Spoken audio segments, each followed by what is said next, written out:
Next, we'll move on to item 1.6, a presentation on Dark Store Loophole Property Tax Shift by Curt Witynski, the Deputy Executive Director of the League of Municipalities.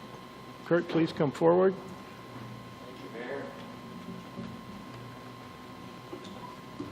Thank you, Mayor. Thank you, Mayor. Good evening, everyone. My name is Curt Witynski. I'm Deputy Director of the League of Wisconsin Municipalities. I understand the City of Sheboygan has plans to have a referendum on the ballot in April asking voters whether they approve asking the legislature to close the Dark Store and Walgreens loopholes. I'm here to give a little explanation and a little background about the Dark Store and Walgreens property tax loopholes and answer any questions the council may have or the mayor may have. And so to start out with, though, what I'd like to do is we have at our association, and just by the way, so I'm here from the League of Wisconsin Municipalities. We're an association of all the cities in the state, including the city of Sheboygan, and all the villages also. So there are 190 cities and about 413 villages. And also by way of background, last November, 17 counties and about 6 municipalities conducted referendum on the same issue, and they all passed overwhelmingly. Most close to 90%, some between 70 and 90%, asking the legislature to close the Dark Store and the Walgreens loopholes. Now, let's talk a little bit about what those loopholes are. And I'd like to start out with this a video that our association has prepared basically to educate the public about this tax issue.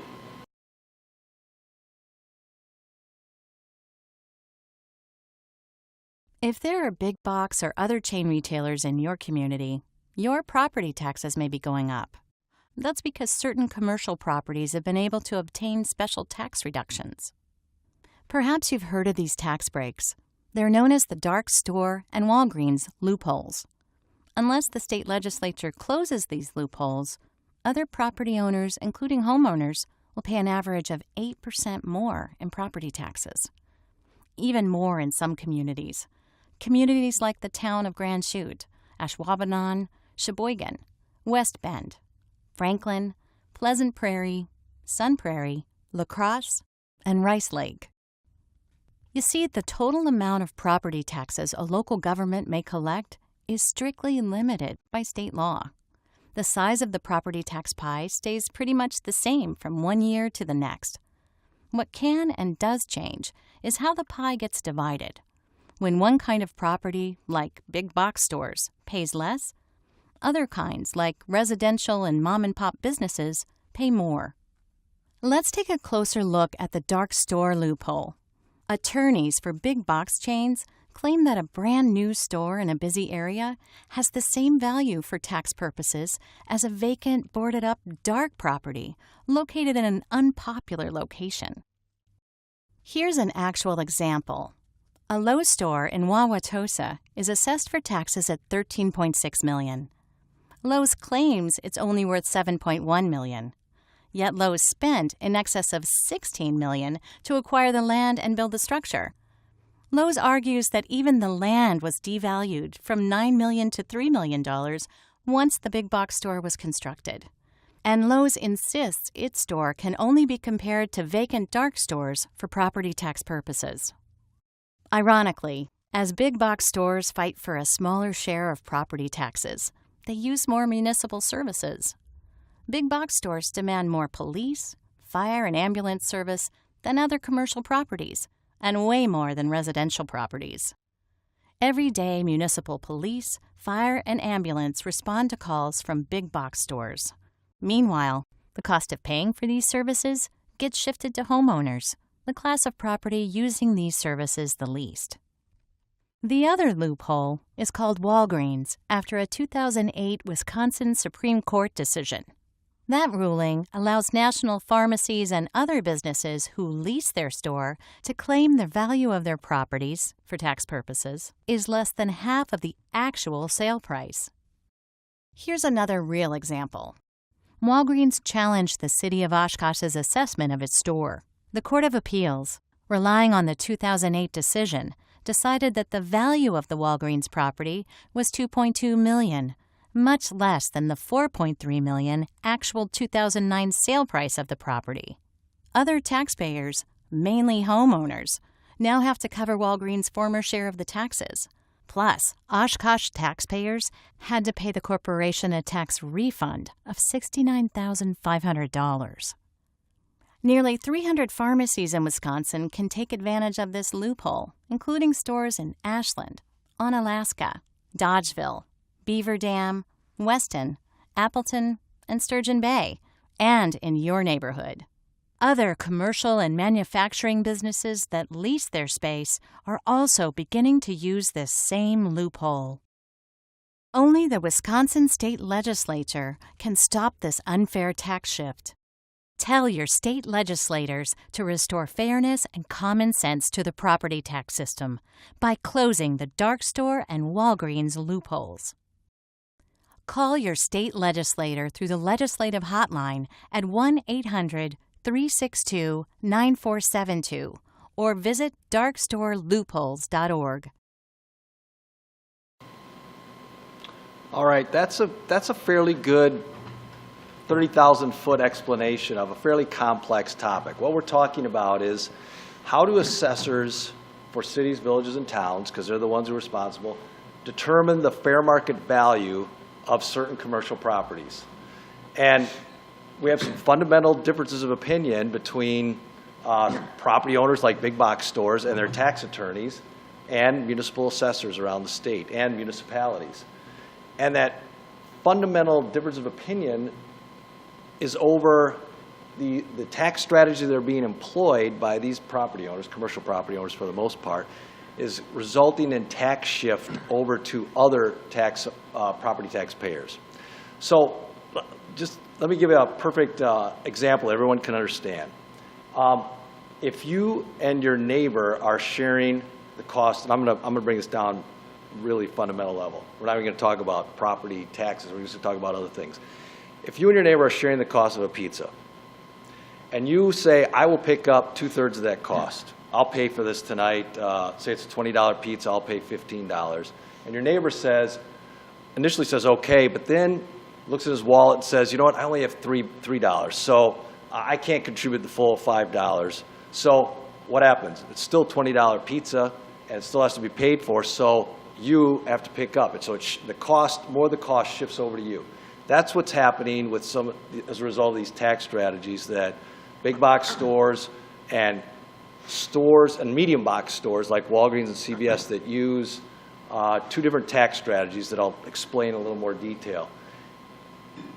The person who's picking up more of the cost of the pizza in Wisconsin for property tax purposes are homeowners, because already homeowners in Wisconsin pay 68 to 70% of the total property tax levy.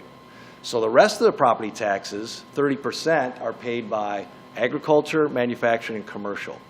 So whenever anyone on the agriculture, commercial, and manufacturing side of property taxpayers figures out a way to pay less, then other taxpayers have to pick it up. And really, the only group that's left, for the most part, are the 70% of homeowners who are paying property taxes. So that's what we're talking about here, is trying to avoid more of the property tax burden from shifting from one class of property, commercial, over to another class of property, homeowners. The other thing we're talking about here, especially on the Walgreens side, and I just want to kind of give a 30,000-foot level look at this tax evasion effort, is right now, as a result of this 2008 Wisconsin Supreme Court decision that Walgreens won against the city of Madison in 2008, and it was referenced in that video, we have a situation where property like CVS stores and Walgreens are selling. So the real estate is selling for between $4 million and $8 million in Wisconsin. That's the going fair market value right now. Mainly investors are buying those properties. Pools of investors will buy them.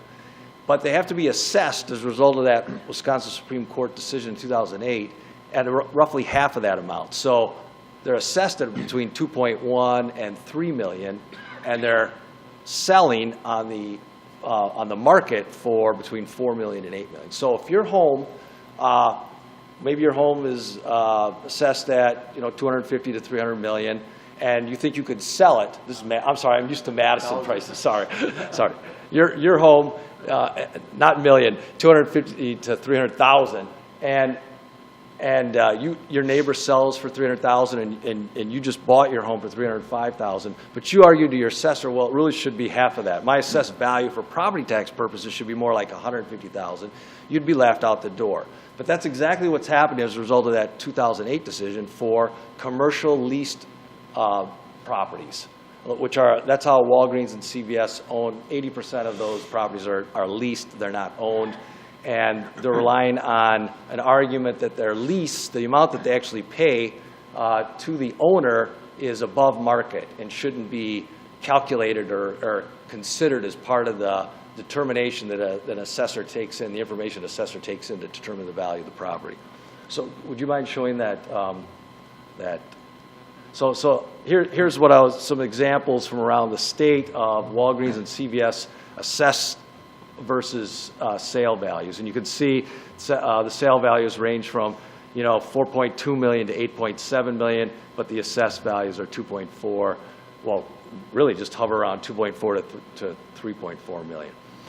So we have two pieces of legislation our association worked with legislators last session to introduce in the legislature, and the first piece of legislation would close the dark store loophole, which is a loophole that mainly big box stores are using, and their tax attorneys argue before the assessor that their assessed values are too high because you shouldn't look at us as an open, thriving store in a good location. You should value us as if we were a closed, vacant store that's no longer in a popular location.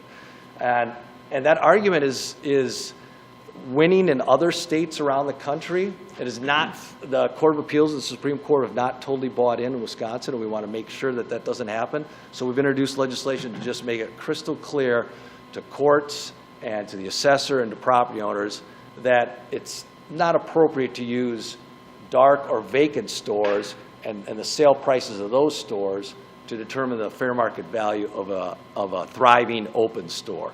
And so our bill basically just says exactly that. It says that the appropriate comparable for a store or any property has to be of similar age, similar size, maybe a similar retail, but also if it's dark and vacant, that's not an appropriate comparable for something that's open. Okay, so that's one piece of legislation that got introduced last session.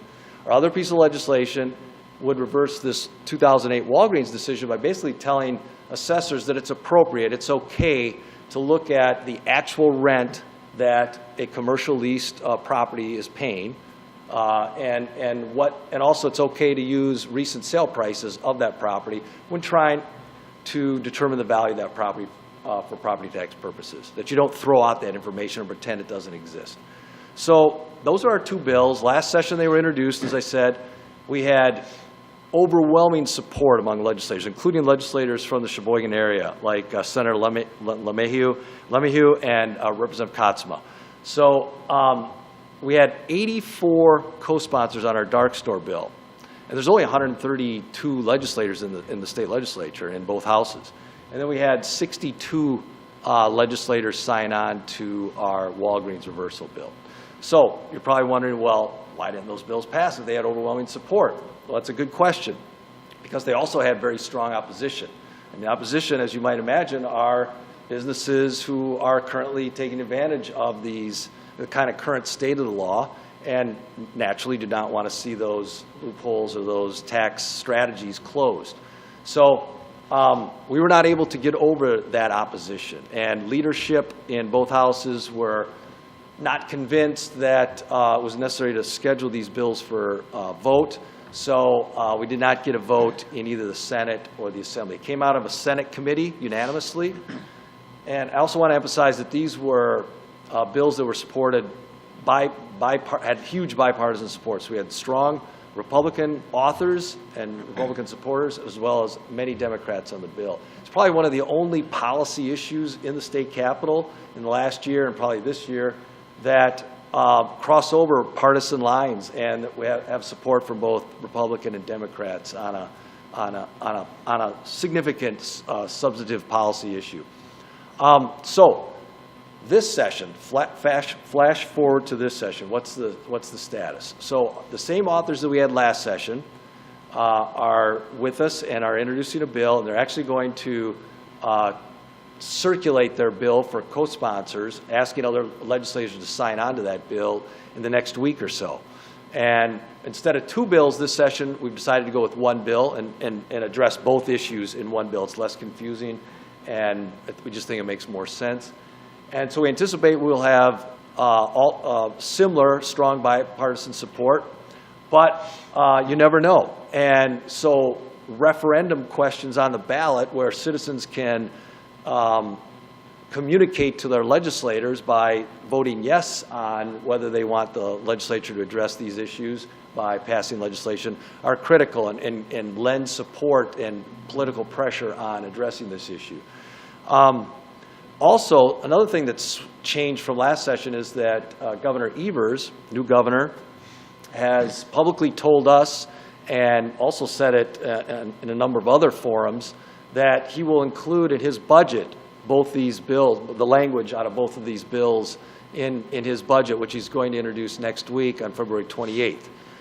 So we anticipate we'll have 2 ways for the legislature to pass Dark Store and Walgreens legislation, either by separate piece of legislation that will be introduced probably the next 3 weeks, or a budget bill that'll be, language will be in the budget that'll be introduced in a week and a half. And so we're very hopeful that this session we'll be able to pass legislation that creates a fair tax system and addresses the kind of the inequities between which classes of property are paying property taxes and which are avoiding paying some and shifting some of their bills onto other taxpayers.